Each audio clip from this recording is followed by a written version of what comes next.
Ja, ja. Vi vil snakke lidt om, hvad tantra er fra vores perspektiv. Det er jo sådan, at når man spørger folk, hvad tantra er, så vil man få rigtig, rigtig mange svar ud fra, hvem det er, der praktiserer tantraen. Men selve tantraen er ikke så kompliceret.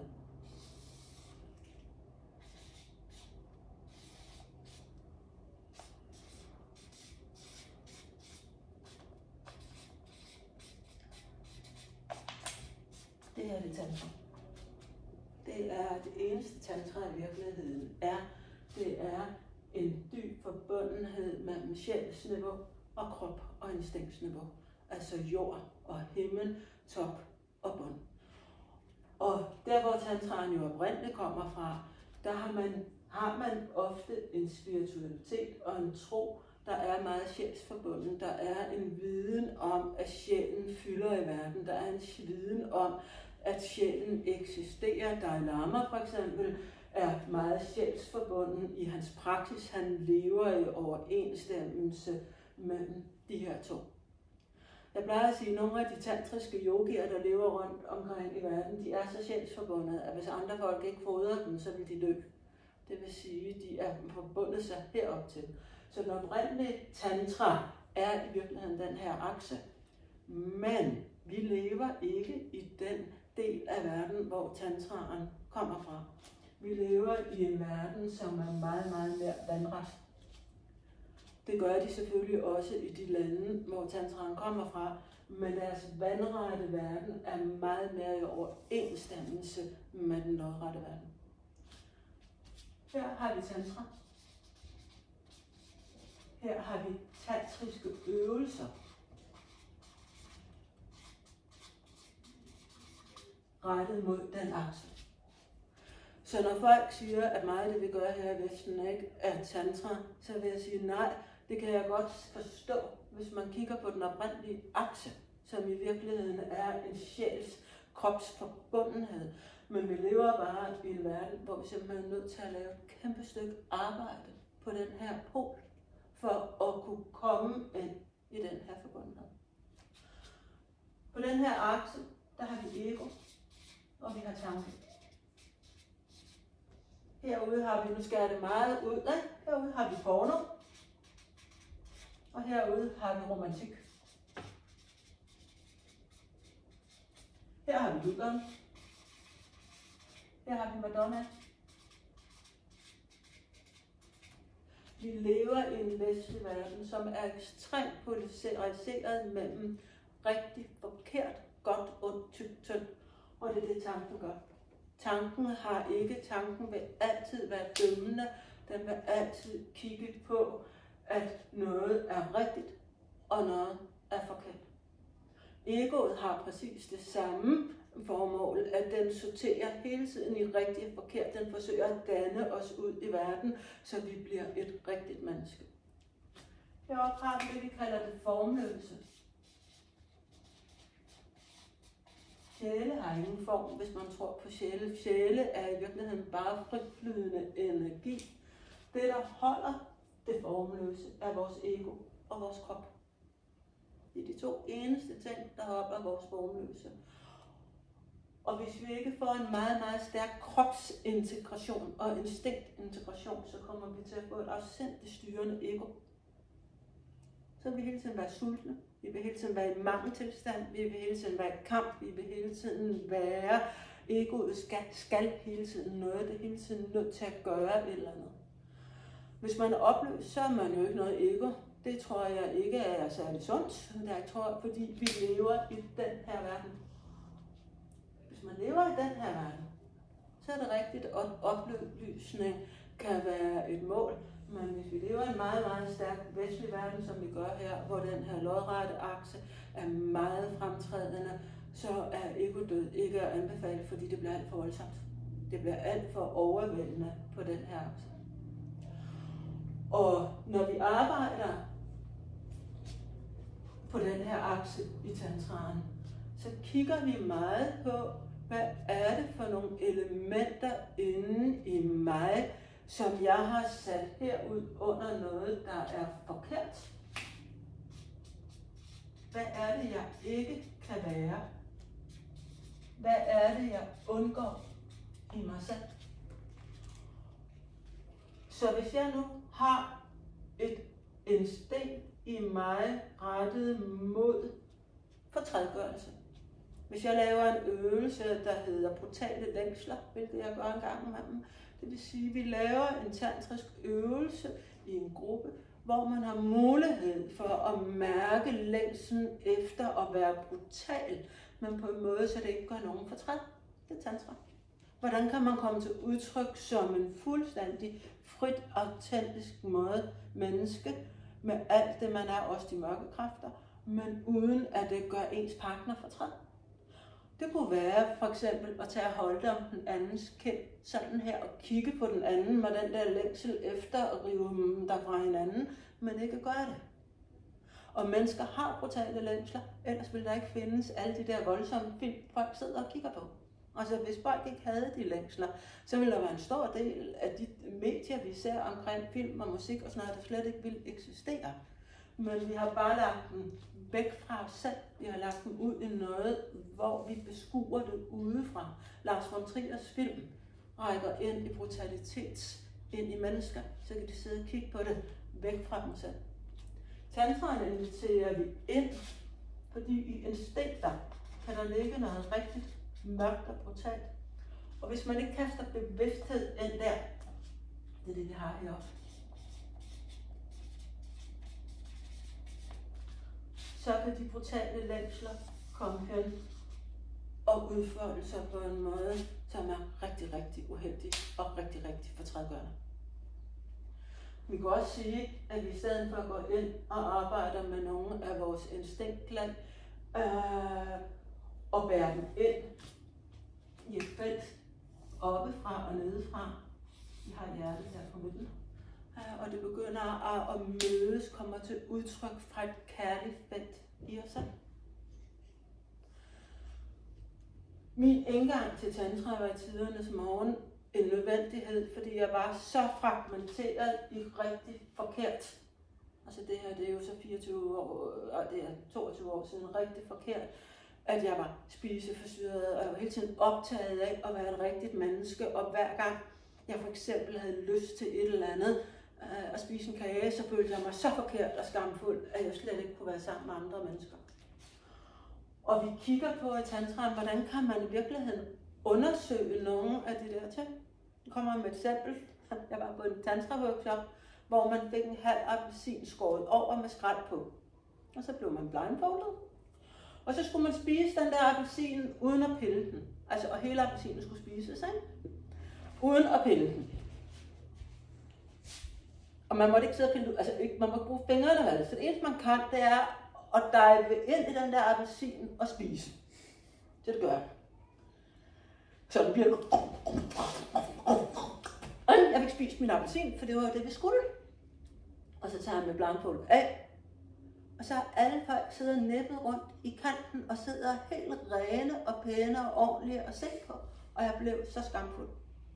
Jeg blev så skamfuld over, at jeg havde tilladt mig bare at være grådig og snask og alt muligt. Men det var jo det, der var opgaven. Det var at undersøge, så for andre, der var så voldsomme hæmninger herover, fordi det, vi blev bedt om, var noget, der var urent. Det er noget, hvor det var bare sådan lidt grådigt, vulgært, urent, manglende kontrol, alle de der skamfulde ting. Og i tid blev jeg faktisk lidt stolt over, at jeg gjorde det, fordi jeg tænkte, yes, fordi jeg var ikke i noget, jeg havde ikke en tanke om, det var forkert. Jeg var i en dyb, nydelsesfuld kontakt med en appelsin. Den bedste appelsin, jeg nogensinde har spist i mit liv. Lige så det gik op for mig, at andre så på mig efterfølgende og så, hvad jeg havde gjort. Og derfor er tantra så vigtigt, fordi vi går ind og forsøger at få de her sider ind i en kontakt. Og tanken er dualistisk. Det er derfor, vi aldrig kan nå frem til et svar op i vores tanke. Der vil altid være et men og ja i alle mulige tanker om, hvis jeg siger det her til min partner, hvad tænker hun så? Hvad gør hun så? Bare for at gå ind og have en mere neutral, udømmende bevidsthed omkring, hvad der sker. Og det vil jeg faktisk smide over til Allan, fordi han er jo manden, der ved alt om udømmende sind. Net, du har et spørgsmål? Ja, det var bare lige, i teorien, så kunne man vel godt forestille sig, at det, der var rigtigt og forkert, havde byttet fuldstændig op. Fuldstændig. Ja. Du har fuldstændig ret, og den kommer jeg ind på senere, fordi nogle af de ting, vi har kastet som forkerte, er afsindige kraftlag. Dem kommer han med ind på. Der ligger afsindigt stærke potentialer. En del af kvindeundertrykkelsen og mandundertrykkelsen ligger nemlig her. Nå, men jeg tænker også, at i teorien kunne man vel have en kultur, hvor at det, der var det forkastelige, det var modernen og romantikken, ikke? Ja. Altså, ja. Det vil du se i for eksempel nogle subkulturer, der har man byttet rundt på tingene. Ja. Der har man byttet rundt på tingene. Og min erfaring er, at mange af de unge, der søger ud i subkulturer, det er simpelthen unge, de kan simpelthen ikke leve op.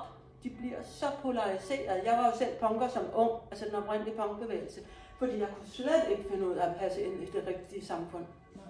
Så søgte jeg noget, hvor alt det, der var rigtigt der, var fuldstændig forkert i samfundets øjne. Det var en vej for mig, så du er fuldstændig rigtig.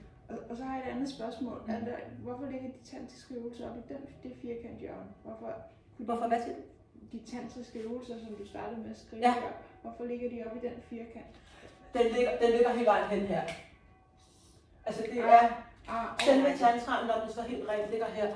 Men de tantriske øvelser arbejder vi med den her akse her i Vesten, fordi den er kommet til at fylde for meget. Fint. Det handler simpelthen om at begynde at kaste bevidsthed ind i det her lag, ikke også? Så vi kan begynde at stå meget renere i sjælskontakt, i erkendelsen af det formløse. Når man begynder at erkende sin egen formløse, så sker der en vild ændring i ens eksistens.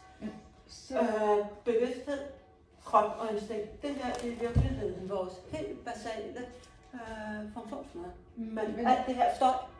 Ja, men de tantriske øvelser, de er så tættere på sjælen og det formløse. Jeg tænker, hvorfor ligger de så ikke også nedenunder stregen? Krop og instinkt. En gang til, prøv lige. Ja, de tantriske øvelser står der for ovenover. Ja, men det er et eller andet sted, skulle jeg skrive den. Den Okay. står bare. Det er over det hele. Det er mere på den akse, vi var derhenne. Ja. Ja. Alright.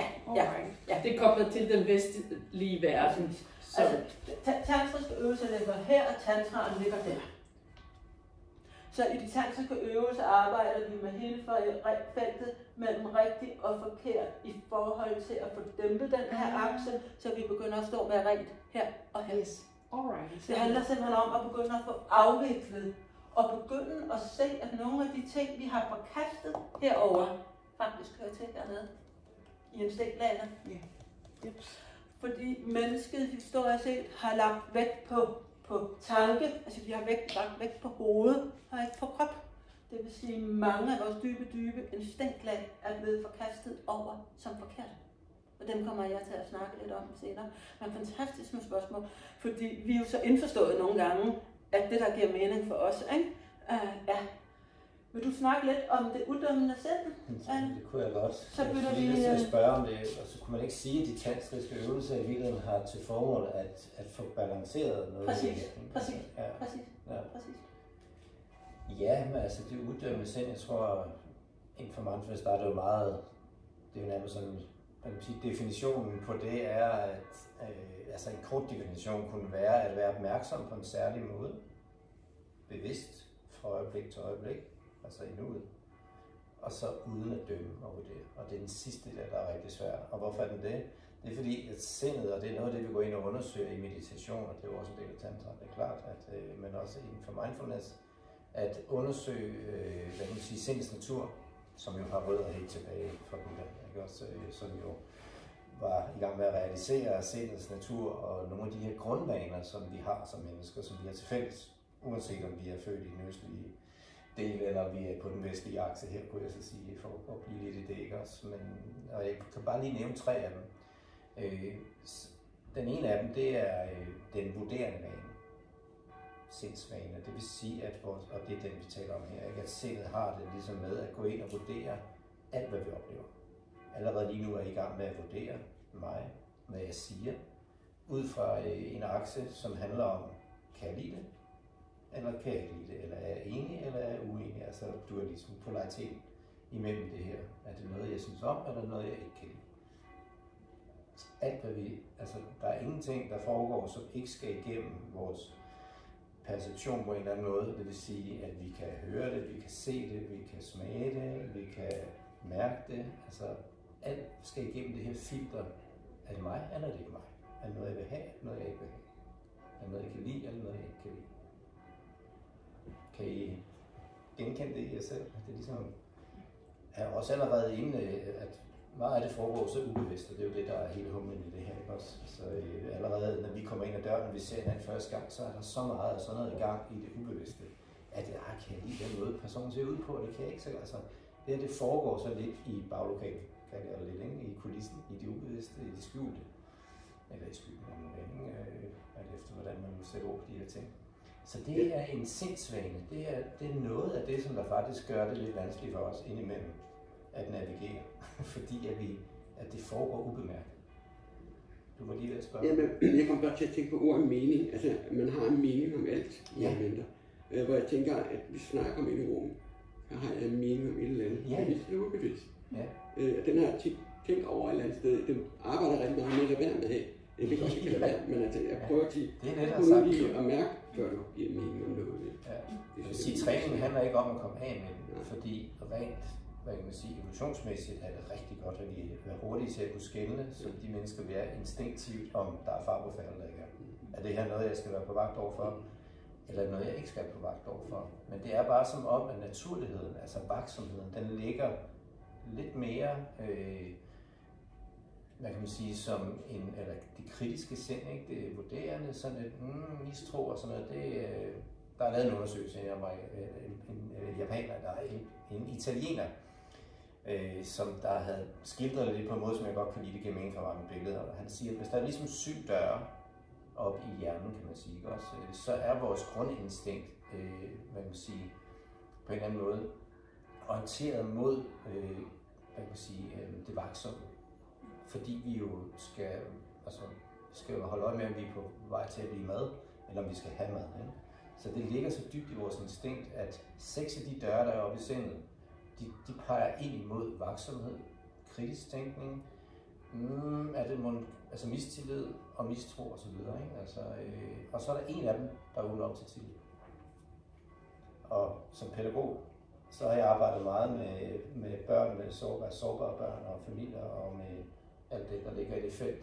Og hvis man skal arbejde med de mennesker og de børn og vinde deres tillid, så er det en rigtig god idé, at jeg i mig har arbejdet ind mod tillid.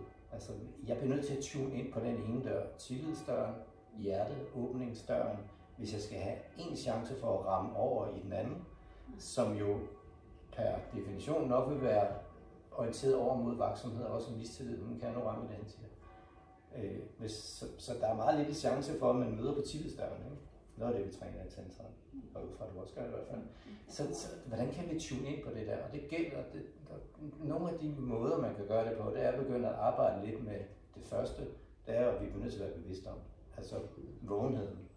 Altså opdage det her i mig selv. Ikke? Altså prøve at monitorere det lidt. Hvornår er det, jeg hele tiden vurderer, dømmer det, oplever det. Altså den anden, er det noget, jeg vil have, eller noget, ikke? Altså prøve at blive opmærksom, blive mindful, siger vi. Ikke? Altså en træning i at opdage det i sig selv.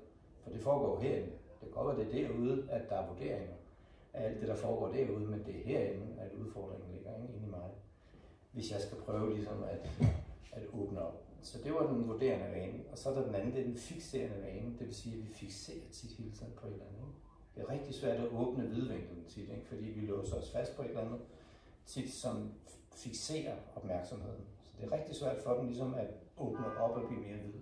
Og noget af det, som jeg i hvert fald også selv arbejder meget med i tantra, ikke? Altså hvordan kan jeg ligesom komme væk? Og det er jo fordommene. Det er hvordan vi på en eller anden måde allerede godt ved, hvad den anden vil sige på forhånd og sådan noget. Ikke? Hvordan kan jeg ligesom prøve at ikke fixere, altså at suspendere alle mine forudindtagetheder og sådan nogle ting. Ikke? Så det er også en sindsvane. Det er ikke noget, vi kommer mere ind på kurserne, ikke, det her, men bare lige for at gennemgå dem.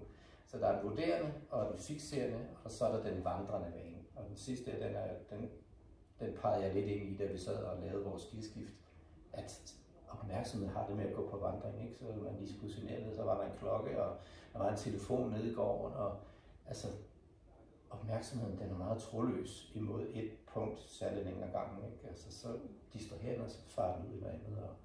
Og det er vigtigt at kunne træne også i tantra, hvor vi jo gerne vil prøve at både have opmærksom på, hvad der sker i den indre tantra, eller den indre virkelighed, men også hvad der sker over i den anden, hvis vi har en partner, vi arbejder med. Ikke? Hvordan kan jeg undgå distraktioner? Og det er det vandrende vane. Det er, hold da op, hvor er det svært, dem der har prøvet at meditere, at holde fokus på én ting lidt længere tid ad gangen. Der går ikke mange sekunder, før det stikker af. Jeg har faktisk lavet undersøgelser på det her med nogle af de virkelige, der har mediteret i 40 år, som ting, har man haft med sådan nogle hjerneskanninger. Hvor mange sekunder tror jeg, at der går før, altså hvor længe tror jeg, man kan holde fokus på én ting, inden at der bliver målt en impuls, hvor den vandrer med væk. Opmærksomheden vandrer væk. Hvor længe tror jeg, man kan gøre det? 8 sekunder. Andre bud? Ikke længe. Nej. Kort. Det er tæt på. Det er 13 sekunder. Det var, altså, så det der med at tro, at jeg bare kan sidde her med og det er nogen, der øvede. Altså det er nogen, som det er dem, der virkelig var trænet, ikke? Og havde gammel øl og hvad ved jeg ikke, og virkelig kunne fokusere opmærksomheden, ikke? Og trænet det der længe. Du har sikkert også været inde omkring det. Det er ikke det var noget af det, jeg tænkte, at I også har trænet meget, ikke? Men lige der. Nå, så det er jo de 3 sindsvaner, så der er det dømmende, og som vi er op imod, ikke? Altså som vi bliver nødt til at begynde at prøve at lægge mærke til, ikke? Og så også når det vandrer hele tiden, hold da op, hvor det stikker af, ikke? Det, Og så også, at vi indimellem fikserer, det er rigtig svært at åbne op til at se noget andet, end det vi i forvejen godt ved, eller tror, at vi godt ved om den anden, eller altså få suspenderet vores forforståelse, eller vores forudindtagethed, eller vores partiskhed ud. Altså, at vi sætter skæld eller gør forskel på folk.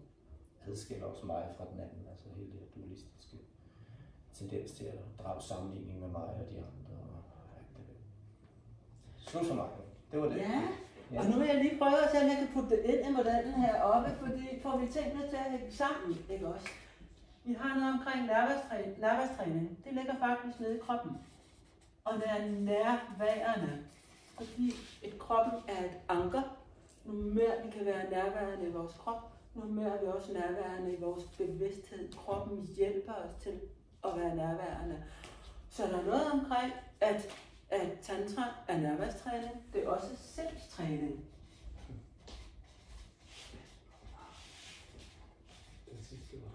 Og det er en øvelse i hele tiden i kontakt med andre mennesker. Altså når vi er på vores egen øde ø, så bliver vi jo ikke provokeret.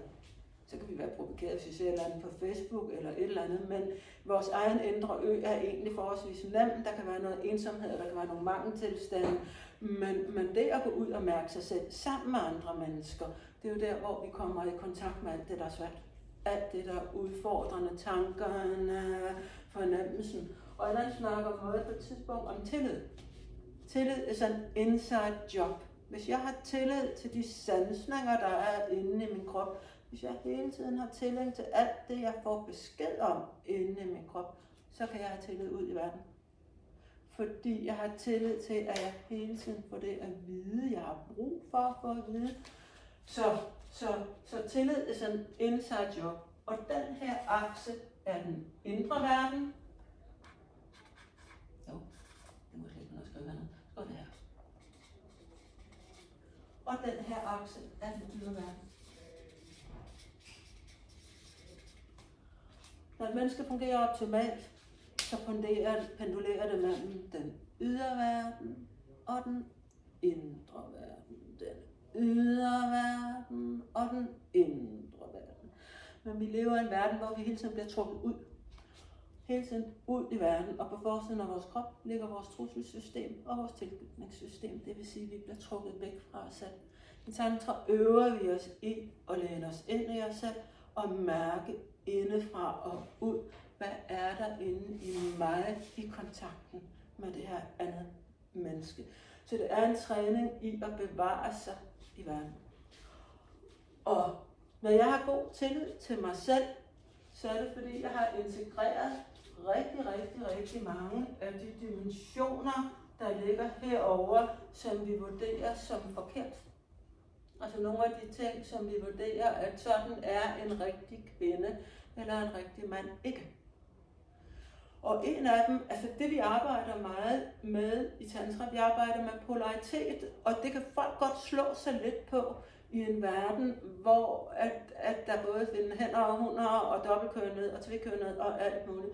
Sjovt nok er vi begge to gamle jungianere, og i Jung der arbejder man jo netop med det maskuline i det feminine, altså i kvinden og det feminine i det maskuline. Og når der kan være en transkønnet person, så er det jo netop fordi, der er en maskulin krop med en feminin essensestruktur. Altså en kvinde indvendig med en mand på ydersiden. Vi arbejder egentlig lidt sort-hvidt i det, at vi arbejder med feminine egenskaber og maskuline egenskaber. Men om den, der så bærer de feminine eller maskuline egenskaber af en kvinde eller en mand, er vi ret ligeglade med. Men vi snakker om maskulint og feminint, fordi vi er nødt til at have en polaritet. Og jeg tror, men det får jeg bare lyst til at sige, jeg tror, det er det, som, det er jo igen min unge højskoleelever vil prøve på at nedbryde, at man ikke har den, altså at det er et menneske, Præcis. og at det ikke er liksom Præcis. noget, som er knyttet til et. Ja. Det, der er interessant, det er, at inden for den skole, jeg er indenfor, der plejer man at sige, at jeg er 57. Når man har min alder, er man forholdsvis dobbeltpolet. Det vil sige, at det maskuline og det feminine er så vel integreret, at det understøtter hinanden. Altså det bliver et indre stilat, et indre bryllup, kalder man det også i tantraen. Og det vil sige, at jeg kan have en ret stærk maskulin egenskab, og samtidig være afsindig feminin i min essens. Det er ikke enten eller. De fleste unge er enten eller. Bortset fra den generation, der bliver født lige i øjeblikket. De er simpelthen født meget mere dobbeltpolet, end det nogensinde er set i verden før. Det har jeg dyb respekt for. Men for pokker, hvad har de en udfordring? For de har ikke haft de der 50 års vandring op mod at blive dobbeltpolet, som vi jo ellers ser, altså både i det jungianske og det tantriske, hvor målet er netop at blive dobbeltpolet over tid. Så det er en kæmpe udfordring, de har, for de simpelthen ikke haft hele opløbet. Men jeg har stor respekt for dem, og jeg tror, at de bliver til noget stort. Men jeg ser også, at de er på arbejde. Ja. Men noget af det, der ligger her, når man kigger herover, noget af det, der er blevet gjort forkert, det er nogle af de store, dybe, feminine kraftlag. Altså de kraftlag, der har gjort, at kvinder, hvis de har bevaret kontakten til dem, de kraftlag i sig selv, aldrig ville være blevet undertrykt. Ja? Det kan for eksempel være Kali-energien. Kali er en arketype. Det er også en hinduistisk gudinde. Jeg tror, hun er hinduistisk. Jeg skal aldrig holdes op, og så er jeg ikke så god til at huske navne og sådan noget. Men Kali repræsenterer det urørlige i det feminine. Hun vises ofte med et afhugget mandehoved i den ene hånd, og hvad noget, der hedder en kniv i den anden hånd. Og det er fordi, hun dræber alt det, der ikke står i det højeste bedste. Hun dræber alle ego-baserede ting. Og når en kvinde er i kontakt, nu låner jeg din mand, man lader være med at tage det personligt, ikke? Når en kvinde er i kontakt med sin Kali, så kan hun kigge på en mand, og han kan komme til at føle sig så lille her. Især hvis hun kigger på de ædlere dele. Så en kvinde, en Kali-kraft, kan kastrere en mand ved at kigge på ham. Derfor har kvinder lært at slå blikket ned. Derfor har kvinder lært at sænke blikket. Fordi når de kommer ind i Kali-kraften, som også er Tigøjner-kraften, så er hun urørlig. Så vil hun ikke længere blive krænket. Og det er en af de arketyper, som er blevet sat ud i noget uønsket. At det her kraftlag i det feminine har ikke måttet eksistere i den vandrette verden. Ikke også? Når vi arbejder tantrisk, arbejder vi med at tage nogle af de her udstødte kraftlag tilbage og embodimentere dem. Og Kali er nemlig interessant på den måde, at Kali overdrages fra kvinde til kvinde. Det vil sige, det er ud af svært at vække en Kali-kraft i sig selv på egen hånd, fordi den simpelthen er så undertrykt. Men i kvindegrupper, jeg har jo tantriske kvindegrupper, der arbejder vi med initieringen netop af de sider, fordi så vil kvinden gå ud af rummet med en helt anden værdighed i sin egen krop. Kali er kun en af de feminine arketyper. Der findes også flere maskuline arketyper. For eksempel dæmonen, altså den horende mand. Manden, som instinktivt bare har lyst til at tage det, han har omkring sig. Og det er røget rigtig meget. Altså mænds maskulinitet, altså seksualitet, er jo sindssygt undertrykt. Og det ved jeg godt med mange kvinder, hvis mange synes, det er provokerende, jeg siger, men det er den også. Og det er derfor, den kommer til udtryk på sådan en fuldstændig akavet skrevvreden måde, fordi man har ikke fået lov til at gå ind og undersøge, hvordan kommer jeg i kontakt med nogle af de meget, meget voldsomme kraftlag, der ligger i det maskuline, uden det gør fortræd. Nu kommer jeg lige med en personlig anekdote. Jeg har været på flere tantra, hvad nu det hedder, ja, workshops, det er det, jeg vil sige. Hvor man har skulle, altså i tantraen hedder en penis jo en lingam, og en vulva hedder en yoni. Men hvor man skulle initiere den energetiske lingam, altså følelsen af, og Allan kommer til at snakke om energi lige om lidt, så når jeg siger energetisk nu, hvis vi ikke fatter en bjælle, så forklarer han det lige om lidt, men initiere følelsen af at have en lingam, ikke? Det fandt jeg ud af, det var jeg mega god til. Jeg har virkelig en lingam, der bliver noget her i livet, ikke? Men det, der også gik op for mig, det var, at jeg blev helt æresfrygtig, fordi det gik op for mig, at det kraftlag, der ligger i at have en lingam, er fuldstændig på samme niveau, som når kvinder føder børn. Fuck, jeg er glad for, at jeg er mand. Tænk at skulle gå rundt og føde et barn 24/7, og være i kontakt med den der energi 24/7. Mændene har et kæmpe arbejde, de laver. Det her eddervame har jeg ærefrygt omkring. Så vi kommer ind, når vi arbejder i tantraen, kommer vi ind i et helt andet ligeværd mellem kønnene, fordi kønnene begynder at erkende deres egne lag her. Men det er altid kærligt. Det er altid ud fra en udgangspunkt af, at ingen skal gøres fortræd. Det er altid kærligt. Det er altid med stor bevidsthed. Ja, giver det mening? Ja. Så Allan, du får lov til at snakke lidt om ja. Er der nogle spørgsmål til noget af det, der energi? Ja. Ja. Jeg tror, du var en... Jamen, jeg tager bare. Til siden. Ja. Jeg vil starte med egentlig at snakke lidt om energilov. Noget så kedeligt som det er, altså men jeg tror, det er bedst måde, jeg kan få det ud på en anden måde. At tantra handler jo rigtig meget om energi. Den seksuelle energi er, hvad kan man sige, den kraft, som jo er, i virkeligheden er urkraften i os. Det er den, der driver værket i os. Det er energi, som ligger som en livsenergi i virkeligheden, ikke også? Som så har forskellige sider.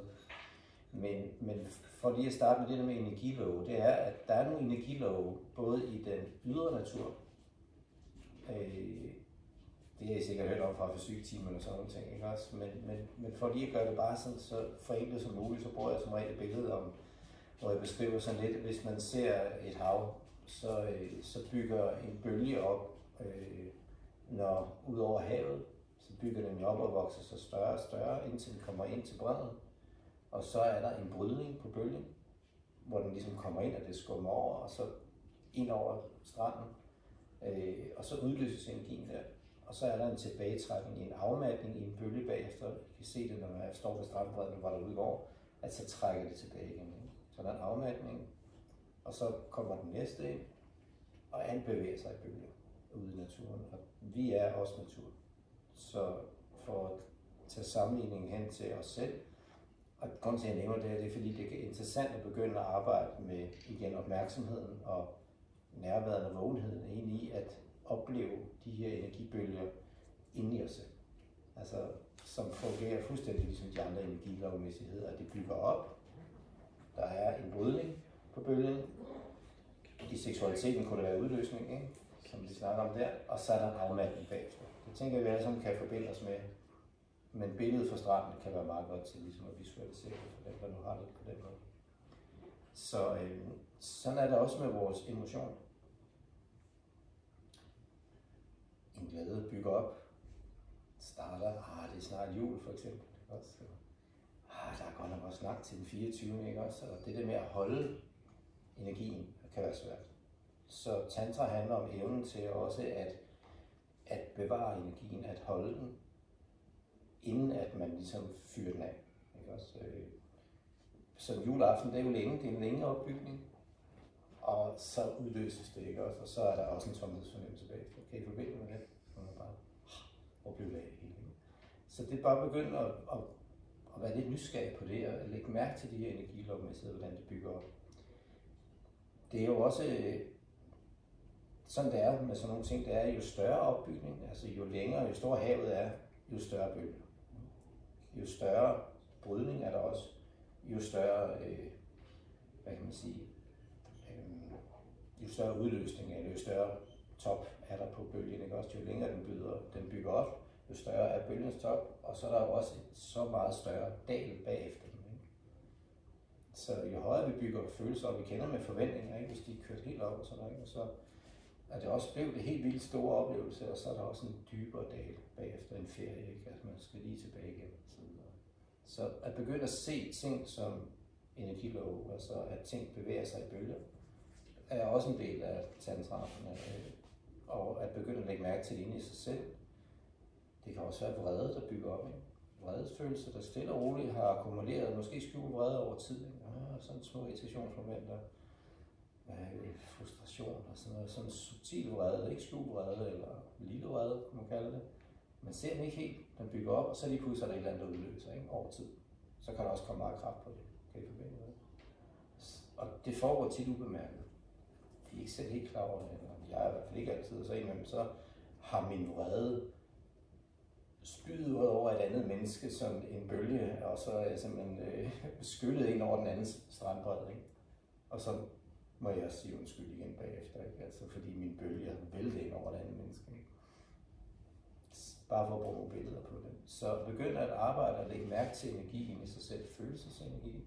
Det er jo også tanker, der kan bygge op til det, fordi ned under tankerne, der er følelserne som en benzin på bålet. Følelserne er benzinen på tankerne. Altså, der er altid en følelse ned under en tanke. Så hvis mindfulness begynder at træne ved tit i at prøve at blive bevidst om, hvilke tanker er der egentlig, fordi så kan vi også få øje på, hvad for en følelse er det egentlig, der ligger ned under det.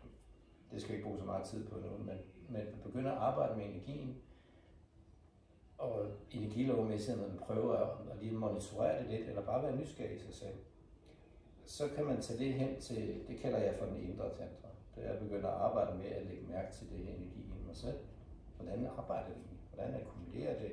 Er der en lang opbygning eller en kort opbygning? Og når vi så når over til den lidt mere seksuelle tantra, hvis man har arbejdet med den også, så er det det samme jo hvis man ejakulerer, eller man udløser energien. Ikke? Hvis man har holdt på energien længe, man ikke har været sammen med nogen, og man heller ikke har tilfredsstillet sig selv, så kender mange også til, at så er der også en ret højt output, en ret højt top på udløsning. Så i noget af det, jeg har trænet en del år, har været netop ikke at udløse energien for hurtigt, men at opbygge den og ligesom akkumulere den og se, om man kan ride lidt op på bølgen, uden at bare at udløse de spasmer, og så bagefter, så sidder man og er fuldstændig smadret, og der er ikke noget energi tilbage, fordi den er forsvundet. Og så kan man lære at kanalisere den energi inde i kroppen ved nogle cirkuleringsøvelser og nogle indre meditative øvelser, kunne det være, som vi vil have med os på vores kurser, hvor man begynder at træne, hvordan kan jeg kanalisere, hvordan kan jeg økonomisere og ligesom forbinde den her energiomsætning inde i mig selv også, og få kanaliseret energi. Det er brilliant. Og så tænker jeg faktisk, at jeg synes, du skal lave den energicirkulering her under foredraget, altså den, vi har snakket om, der den skulle ligge senere. Ja. Men jeg vil lige byde ind med kortvejen. Ja, det vi gør i tantraen, det er... Der er et spørgsmål også. Ja, så tager jeg det bagefter, det har jeg godt set. Det er, at vi kultiverer energien. Det vil sige, at vi lærer at bruge den bevidst frem for noget, der bare stikker ud i alle mulige og vokser, og vi drukner, og det bliver for voldsomt, og vi undertrykker. Rigtig meget energi er undertrykt, fordi det bliver anset for forkert. Vi lærer at kultivere energien, så det faktisk, den kan bruges til noget aktivt. Den kan bruges som en meget, meget stærk livsenergi. Og dem, der kender til tantra lidt, de ved, at vi snakker om chi og kali, eller nej, chi og kundalini-energi selvfølgelig. Og det vil jeg ikke komme ind på, så vil jeg bare sige, at inde på min YouTube-kanal har jeg en video netop om det. Derfor kommer vi ikke til at snakke så meget om forskellen på chi og kundalini. Men det er de energier, der gør, at vi kan få energiorgasmer. I tantraen lærer man jo at have orgastiske oplevelser, som rækker langt ud over, hvad man kan få ved kønsdelsstimulation. Og de tantrapartnere, jeg har og har haft for meget, meget sjældent udløsning, og de siger sammenstemmende, at inden de startede på tantra, så hvis der var nogen, der sagde, at tantra det er sådan noget, hvor du ikke får udløsning, så er de bare sagt, så er det ikke noget for mig. Indtil de erfarede, at der faktisk var noget, der var større end udløsning. Der var faktisk noget, der var bedre end udløsning. Men hvis man ikke ved det, så kan jeg jo godt forstå, at man, som en mand siger, at udløsning, det er i hvert fald ikke nogen, der skal tage fra mig. Men der er faktisk noget, der er større. Og når en mand ikke får udløsning, og en kvinde lærer at være orgastisk, og det er noget af det, vi træner i tantraen. Vi træner, at orgasme som kvinde er ikke noget, man får af sin partner. Det er noget, man bliver sammen med ham. Så sætter partnerne hinanden fri. Fordi så er der ikke nogen, der skal gøre noget rigtigt. Så er der ikke længere noget orgasme-gab. Det vil jeg bare sige. Ikke også? Så er det snart tværtimod, at når en kvinde lærer at være orgastisk, så får hun 10 gange flere orgasmer end mændene. Ligger de her halter efter. Ikke også? Og vi lever i et samfund, hvor kvinder er så undertrykt omkring den der egen kontakt ind i egen æreskraft, kalder vi det, at de simpelthen er afhængige af, at manden fysisk stimulerer hende på rigtig måde, for at hun kan få en orgasme. Det er noget pis. Jeg undskylder selv fransk, men det er noget pis. Fordi det er at lægge ansvaret fra sig som kvinde. Og når kvinden lærer at være orgastisk i sin krop, så faktisk ikke er så svært, det skal lige siges. Fordi det ligger lige under overfladen. Så sætter hun sin partner fuldstændig fri til at begynde at følge hans egen lyst. Og det vil sige, når manden går ind der og flytter sig fra at være udløsende til orgastisk, så får vi altså lige pludselig en kontakt, som rækker langt ud over almindelig sex. Altså hvor at der kan komme en, jeg kan være i orgasme med en partner, uden han rører mig. Altså bare vi står over for hinanden, så får jeg det, jeg kalder helkropsorgasmer. Og det kan jo, altså, fordi det er trænet op til, men det er simpelthen træning. Det er ikke fordi, jeg er dygtig, altså det er træning. Ja, Nikolaj? Jeg tænker bare på, at hvis kvinden lærer sig selv at få... At være orgastisk. At være orgastisk, ja. Der er allerede, måske en vurdering eller noget, men der er allerede en med, der tænker, jamen, så har hun da en fordel for manden. Fordi mandens eneste metode er at ejakulere.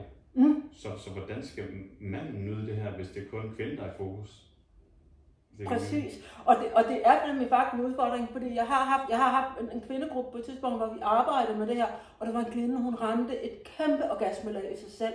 Og så sidder hun bagefter i plenum og græder og siger, det kan jeg ikke tage med hjem til min mand, det her, hvad fanden gør jeg? Altså det kan jeg ikke tage med hjem. Han vil gerne, hvad han skal stille op. Og det var helt reelt, der er en grund til, at kvinder lukker ned. Og det der jo er i polariteten, manden skal holde kvinden, og når manden holder kvinden, så kan hun netop gå ind i de her lag, og der kan hun tåle ham. Det vil sige, at han ikke længere behøver at lægge låg på. Rigtig mange mænd undertrykker deres seksualitet. De gør den meget mere spiselig, meget sødere, mere nut. Altså de gør den meget mindre, for at kvinden kan tåle den. Og når kvinden bliver orgastisk, så kan hun tåle manden. Det er ikke det samme, som der ikke stadigvæk skal være consent og alle de der ting. Vel? Men der kommer et helt andet krav om ligeværd. Hvor det bliver et møde mellem to.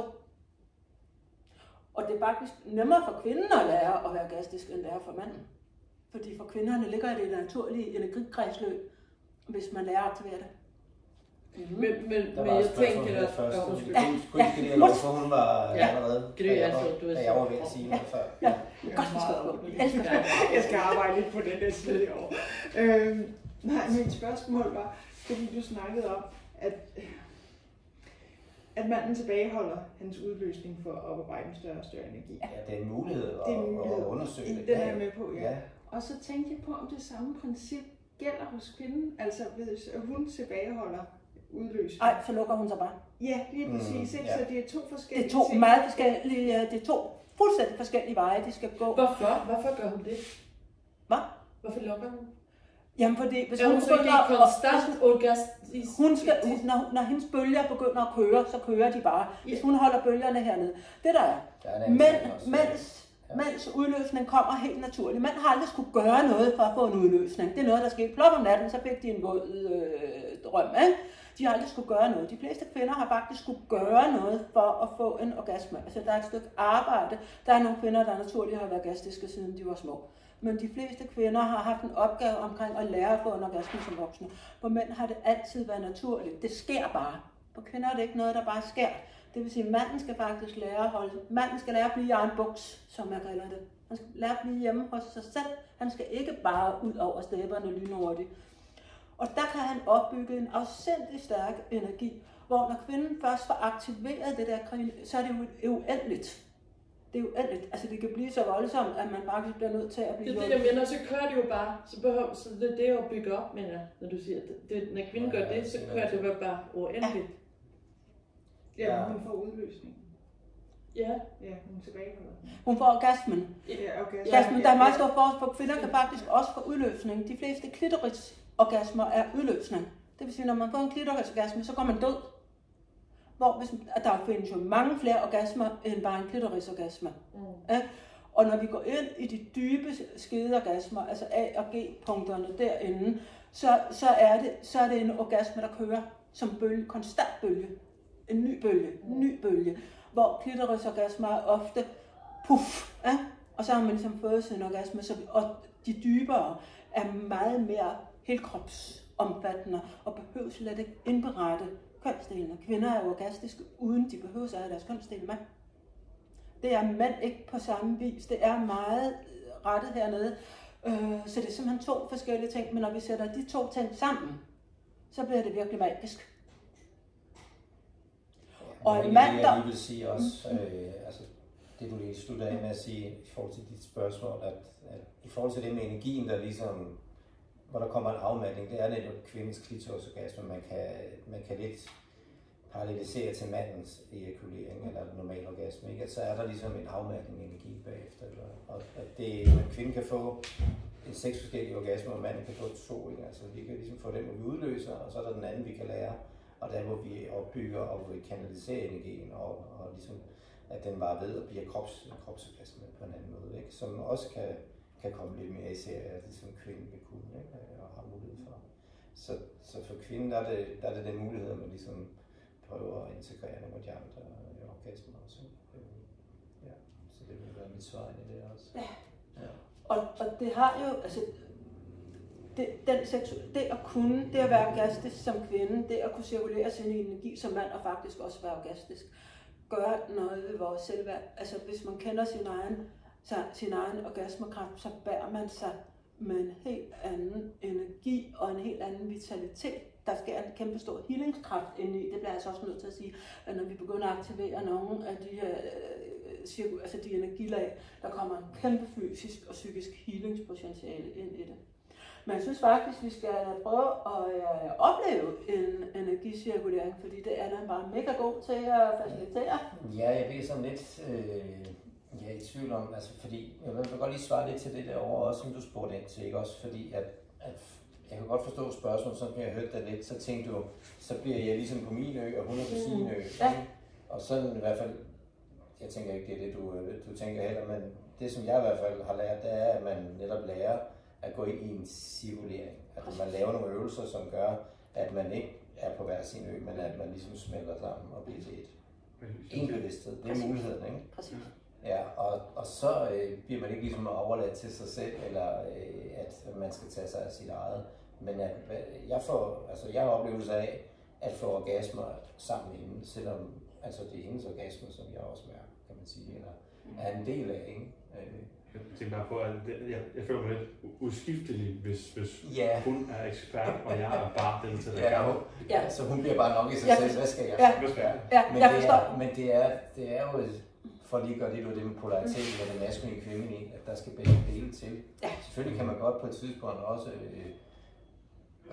nære sig selv, altså ved at arbejde med sin egen modsatkønnethed, og integrere sin egen som mand, sin egen feminin, og som kvinde, sin egen maskuline, og opretholde den og finde ind til den balance totalt.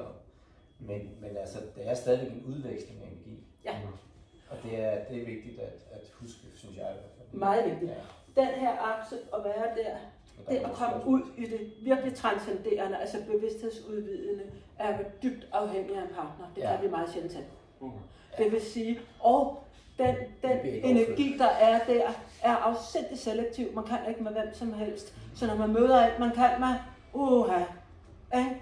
Så hvis din kæreste kan med dig komme ind i det der, så har du virkelig fået en gave, fordi det handler selvfølgelig siger noget om hende, men det siger i allerhøjeste grad noget om dig.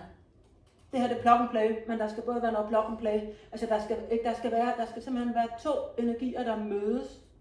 Altså jeg kan ikke lægge mig ned på gulvet, det kunne jeg sikkert godt med nogle øvelser. Men det er faktisk ikke så interessant for mig. Jeg har brug for kontakt for at komme ind i den energi. Og når jeg har det med en partner, så er jeg jo dybt taknemmelig, for jeg ved godt, det er et udvalgt menneske, der står over for mig, og jeg kan mærke, wow, her der begynder min energi at vokse. Og kan man som par også simpelthen sige, vi vil gerne lære at få den her energi til at vokse. Vi vil gerne lave, jeg har i starten af min tanterejse lavet rigtig meget energicirkulation, både på egen hånd, men også med partner, fordi jeg er jo ikke født sådan her, det er jo en øvelse. Men ved, at din partner kan det med dig, ikke med 1000 andre. Og ved, at du er særlig udvalgt. Altså, helt seriøst. Ja. Men det kommer vel også an på, hvad vi tænker, at mål er bestemt ikke det rigtige ord at bruge her, men det lyder lidt som om, når vi taler om det nu, så er det sådan, målet er orgasmen, eller det er den kropsoplevelse, vi hver især kan have, eller er det en bevidsthedsudvidende oplevelse, der går den vej ud, men mødet er vel også med det menneske, vi er sammen med, uden at det skal handle om en orgasme eller om en bevidsthedsudvidelse, men at det bare handler om et hjertemøde med det andet menneske, vi er tæt på. Præcis. Og man kan sige, når vi arbejder med energi, så har målet ikke nødvendigvis orgasme, men det er bare, det, når folk tænker tantra, så er det jo det, de tænker ofte. Ikke? Det vil sige, når man begynder at kunne kultivere sin egen energi, det man bliver følelsesmæssigt meget mere moden. Fordi man drukner ikke så nemt, man bliver ikke så nemt udadreagerende, altså ens følelser bliver simpelthen meget mere regelrette. Man bliver meget mere balanceret, fordi energien arbejder jo inde i os, så hvis jeg bliver vred, så er det jo en energi, der vågner inde i mig, og som vil arbejde mig et eller andet sted hen. Og hvis jeg ikke har lært noget omkring min egen energiforvaltning, så vil det bare føles ubehageligt. Det er noget, jeg skal trykke ned, men hvis jeg ved, at jamen, den her energi, den kan jeg faktisk få ud i kroppen, som 5 minutter er jeg ikke vred længere, fordi den har fået lov til at lave det stykke arbejde. Men hvis jeg ikke laver arbejde, så bliver følelsen jo hængende. Ja? Nu mere energiarbejde nu mere vi begynder at tage ansvaret for vores indre energi, nu mere kan vi være i vores hjerte. Fordi det der balance, altså vi vender tilbage hele tiden i det der kærlige møde. Og omkring sex og tantra, jeg har været i tantra i 22 år, halvdelen af den tid har jeg bevidst levet cølibat. Fordi det har handlet om et indre stykke arbejde sammen med andre mennesker, men ingen fysisk kontakt. Så en stor del af min tantra-praksis har været uden sex overhovedet. Og det gør jeg jævnligt, fordi det er faktisk der, jeg udvikler mig mest. Men det er stadigvæk sammen med andre mennesker. Men jeg tager jævnligt hele den seksuelle del ud. Fordi det er der, hvor jeg for alvor får mulighed for at kultivere. Så tantra kan være noget seksuelt. Det kan være noget sensuelt med massage. Det kan være noget med hjertemøder. Det kan være noget med kotling. Det kan være forskellige energiøvelser, det kan være arbejde med dans, det kan være arbejde med arketyper, det kan være arbejde med stemme, lyssang, altså man begynder at komme til udtryk vokalt, vi har alle sammen nogle sprog inde i os selv, ikke? Så det er i virkeligheden alle former for udtryk. Og seksualiteten er en del af det, men det er kun en lille bitte del af det. Så for eksempel, når jeg har de tantriske kvindegrupper, der er jo ingen sex. Der er en kultivering af sin egen æreskraft, og begynder at mærke, hvad sker der nede i min krop, hvordan bevæger jeg mig inde i mig selv. Jeg kan se, at jeg lukker øjnene, for ellers kan jeg ikke få fat i mit indre. Hvis jeg er sådan her, så kommer jeg til at være opmærksom på, hvordan jeg ser ud. Så når jeg går ind i mig selv, så kan jeg faktisk bedre mærke mig selv. Ja. Det er så det, vi skal. Ja, men altså jeg tænker lidt, den øvelse, nu sætter du nemlig cirkuleringsøvelse, ja. Det er jo ikke helt cirkulering, men det er virkelig en træning, hvor hvis man har lyst til at begynde at arbejde med det er en kanaliseringsøvelse, hvor man ligesom får balanceret energien ind i sig selv, hvis jeg har lyst til Og at prøve den, altså det er i hvert fald noget, man kan gøre med sig selv, hvis ikke man har en partner. Så det havde vi snakket om, det var måske smart i dag, fordi det er jo ikke sikkert, at man lige kommer med en partner i dag. Fordi så senere hen, hvis man har lavet de her indre øvelser med sig selv, og ligesom har fået godt fat i det, så begynder man også at få en fornemmelse for det indre kortlægning og energiforløbende i sig selv. Og der er forskellige øvelser til det. Og når man så ligesom har fået lidt fat i dem, og sidder måske og laver dem selv, som det også blev beskrevet, så kan man jo senere hen begynde at lave dem sammen med en anden partner, så kan man udveksle energien, ikke? Og så kan man, hvis man så også har de øvelser med sig med en partner, det behøver ikke være ens normal partner, man kan sagtens lave de her øvelser med både mand og kvinder, med alle mulige, fordi man kan sidde og cirkulere energien på nogle af de her kurser, med tøj på og alt det der er slet ikke noget der. Men så træner man evnen i det, og det kan man jo så også, måske hvis man så har en seksuel partner, tage med ind i soveværelset også, eller hvor man nu er, og så prøve at gøre noget af det her også, mens man så rent faktisk har et sprog sammen, hvis man har lyst til det. Men det starter for mig i hvert fald altid med nogle af de her indre øvelser, som er nogle lidt meditative øvelser. Og den jeg havde taget med i dag, jeg tænkte, vi kunne prøve, hvis jeg vidste, den hedder